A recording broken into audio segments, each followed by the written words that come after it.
क्या आप जानते हैं नवरात्रि के नव दुर्गा में से आज चौथा दिन है, माता कुष्मांडा का दिन। माता कुष्मांडा के विषय में कहा जाता है कि उनकी मंद और हल्की मुस्कान के द्वारा उनके उदर से ही ब्रह्मांड का निर्माण हुआ था। माता कुष्मांडा को 8 भुजाएं, इसलिए उन्हें अष्टभुजा भी कहा जाता है। तो कहिए जय माता दी। नमस्कार, आप सभी लोगों का स्वागत है अपने YouTube चैनल बाप बोलते पर।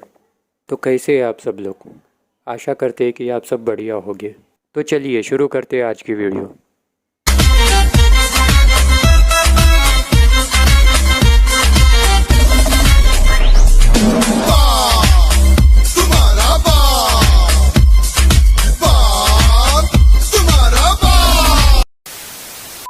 ये जो इंटरव्यू है, इंटरव्यू के दौरान हमारे को कुछ भी इसके बारे में दिक्कत नहीं आएगा, क्योंकि हमारा सीएम जो है, सीएम साहब हमारे को बहुत अच्छा है, ये हम समझते हैं। और अकबरुद्दीन ओवैसी साहब को भी हम शुक्रिया गुजारिश करते हैं, असदुद्दीन ओवैसी को भी, क्योंकि हम हैदराबाद में अल्हम्दुलिल्लाह बहुत अच्छी तरीक़े से ज़िंदगी गुजार पा रही है। और दूसरा बात जो है, हमारा को एक दिक्कत ये है, हम जो है रोहिंग्या मुस्लिम है, तो फॉर्मेट इन पीएस की तरफ से जो फॉर्मेट आया है अभी नेशनलिटी वेरिफिकेशन फॉर्मेट बोल के जो है, उसमें एक दिक्कत ये हम देखा था। वो फॉर्मेट में एक अल्फाज इस्तेमाल किया है, वहाँ वो अल्फाज ये है, हम बांग्लादेशी मुस्लिम बोल के लिखा हुआ है, बंगाली मुस्लिम बोल के लिखा हुआ है, मगर हम ये चाहते हैं हम बंगाली मुस्लिम नहीं है, हम रोहिंग्या मुस्लिम है।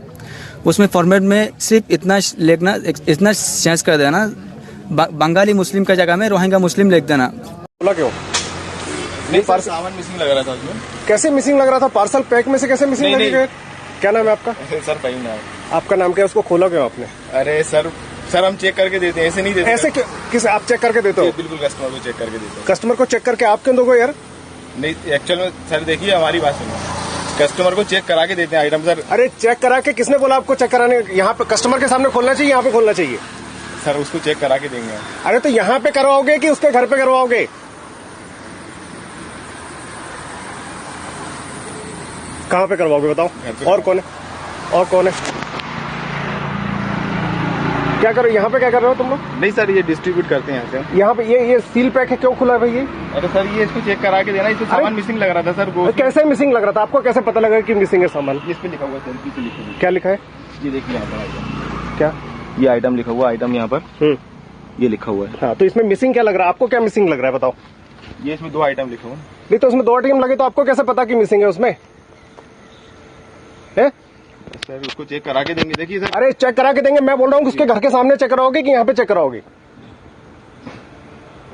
कौन है तुम्हारा बॉस? कौन है? नंबर? किसान अपनी बात मनवाए हैं, किससे मनवा रहे हैं? और किसान संतुष्ट हो जाएंगे क्या, इसकी गारंटी आप ले रहे हो? कश्मीरी मुसलमान और भारतीय किसान किस सरकार में संतुष्ट हुए, कोई हमें बता दे। कांग्रेस संतुष्ट नहीं कर पाई, आज इनसे संतुष्टि, दरअसल ये संतुष्टि है ही नहीं। आप वाराणसी के थानों में जाइए, निचले स्तर के जितने पुलिस वाले, कितने शहर के और कितनी गांव की भर्ती हैं। जब आपको उधार लेना होता है तो आप किसान बनते हैं। अमिताभ बच्चन तब किसान बन गए हैं। लोन लेना रहा, जमीन खरीदना रहा, तो अमिताभ बच्चन तक किसान बने हैं। एक लाइन है, पुष्पेषु चंपा नगरेषु लंका नृपेषु राम पत्नीषु रंभा। राम के समान कोई राजा न हुआ। और राम जी जब अपने राज्य में निकले तो एक धोबी असंतुष्ट निकल गया ना। तो जो राम जी संतुष्ट नहीं कर पाए, तो राम राज चलाने वाली भाजपा सबको संतुष्ट कर लेगी। ये असंतुष्ट हैं और ये पैदा ही असंतुष्टि में हो गए हैं। ये अपने पिता से कहे हैं कि तुम किए क्या हो, और पिता नहीं करता तो तुम पैदा कैसे होते? ये घर में माँ बाप से बोले हैं। ये लोग जो आरोप लगा रहे सरकार हमें संतुष्ट नहीं करी, ये जब घर से निकलते तो माँ बाप से पूछ लेते करते क्या हो, जबकि पिता से टाइटिल मिली है। तो जो असंतुष्ट हैं समाज में, उनको आप कभी संतुष्ट नहीं कर सकते। सनमत का सवाल उत्तर प्रदेश के मुख्यमंत्री योगी आदित्यनाथ से। योगी जी, आप मदरसों में कंप्यूटर लगवा रहे हैं, लेकिन वहीं दिग्विजय सिंह जी बोलते हैं कि बदलाव की ज़रूरत तो सरस्वती शिशु मंदिरों में भी है, क्योंकि सरस्वती शिशु मंदिर नफरत की नर्सरी बनते जा रहे हैं। इस पे आप क्या कहना चाहते हैं योगी जी? देखिए, मुझे याद है मैं उस समय सांसद था और गोरखपुर में एक बहुत सीनियर मुस्लिम अधिकारी मेरे पास आया था और उस मुस्लिम अधिकारी ने मुझे कहा कि मैं अपने बच्चे का प्रवेश कराना चाहता हूं सरस्वती शिशु मंदिर में। तो मैं बहुत उसके साथ उसको देखा। मैंने कहा भी आप सरस्वती शिशु मंदिर में अपने बच्चे को? उसने कहा हाँ साहब। मैंने कहा क्यों? उसने कहा साहब मेरे 3 बच्चे हैं,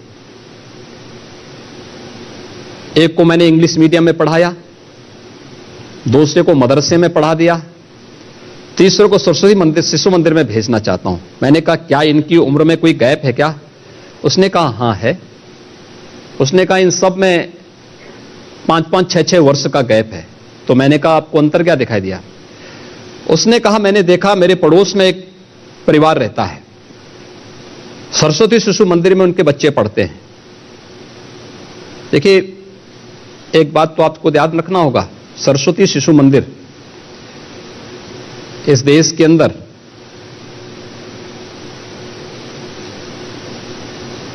एक ऐसी स्वयंसेवी संस्था के संरक्षण में चलता है जो सरकार से कोई अनुदान नहीं लेता, कोई अनुदान नहीं लेता। हमारे यहां 8000 मदरसे बंद नहीं होते हैं, हमारे यहां सरस्वती शिशु मंदिर बंद नहीं होते हैं, समाज के सहयोग से चलते हैं। समाज कंट्रीब्यूशन देता है, हाथ नहीं फैलाए जाते हैं। दूसरा पाठ्यक्रम अलग नहीं है, जो सरकार का पाठ्यक्रम होगा वही सरस्वती शिशु मंदिर में पढ़ाया जाएगा, उससे अलग नहीं। तो मैंने कहा पाठ्यक्रम तो वही है ना? उन्होंने कहा साहब पाठ्यक्रम अलग है, अलग नहीं है। पाठ्यक्रम वही है जो इंग्लिश मीडियम का है या यूपी बोर्ड का है या सीबीएसई बोर्ड का है।